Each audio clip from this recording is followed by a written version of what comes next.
మొదటిసారి ఎలక్షన్ తర్వాత బూత్ స్థాయి కార్యక్రమం కానీ కార్యకర్తల సమావేశం కానీ అన్నా అన్నా మీరు పైకి రండి. మనము ఈ 2.5 సంవత్సరాల తర్వాత దిగ్విజయంగా జరుపుకోబోతున్నాం. దీనికి అతిథులుగా మన working president, dynamic leader, Telangana ఆశాజ్యోతి కేటీఆర్ గారు త్వరలో విచ్చేయబోతున్నారు. నాకున్న సమాచారం ప్రకారం కేటీఆర్ గారు తన ఇంటి నుంచి ఆల్రెడీ ప్రారంభమైండు. ఇప్పుడు అంబర్పేట వాసి, అంబర్పేటలోనూ ఎన్నో రోజులు ఎన్నో సంవత్సరాలు గడిపి అందరికీ సుపరిచితుడైన మన ప్రదీప్ అన్న మోటివేషనల్ స్పీకర్. మొట్టమొదటగా సభ వారితో ప్రారంభమవుతుంది. మన సభ్యత్వ నమోదు కోసము మరియు అంబర్పేటలో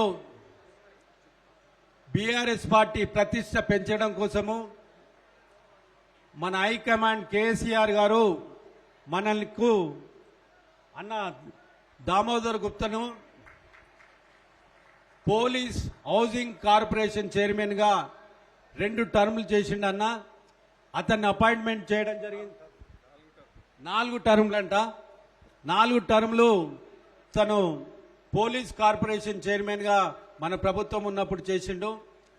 అందరికీ లీడర్ల, టీఆర్ఎస్ పార్టీ లీడర్లకు అందరికీ కూడా విన్నవించుకుంటున్నా, మనం అన్నకు అన్ని విధాలుగా సహకరించి ఆ సభ్యత్వ నమోదు ప్రక్రియను టీఆర్ఎస్ పార్టీ పటిష్టను పెంచడం కోసము మనం అందరం ప్రయత్నించాలి.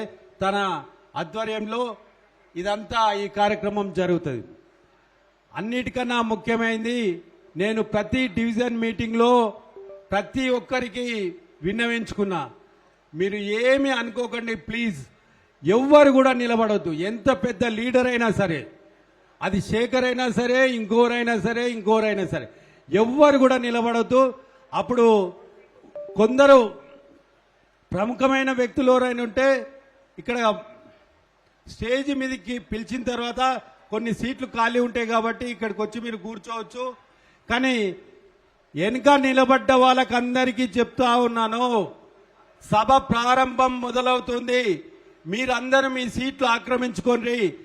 అది టీవీ వాళ్ళు కానీ, పోలీసు వాళ్ళు కానీ, ఇంకో మన కార్యకర్తలు, మన లీడర్లు కానీ ఎవ్వరు కూడా నిలబడకూడదు ప్లీజ్. అప్పుడే మన డిసిప్లిన్, మన పార్టీ డిసిప్లిన్ అనేది బయట మెసేజ్ పోతుంది. సీను తొందర కూర్చో. బంగారం తెచ్చినవా అన్నా? మీరు ముందుకొచ్చి కూర్చోండి. ఎవరు కూడా నిలబడకూడదు. భరత్ కూర్చోండి. ఇప్పుడు మన వెంకన్న కొందరిని స్టేజ్ మీదకి ఇన్వైట్ చేస్తారు. ఆ తర్వాత ప్రదీప్ గారిని స్టేజ్ మీదకి రావాల్సిందిగా కోరుతా ఉన్నాను.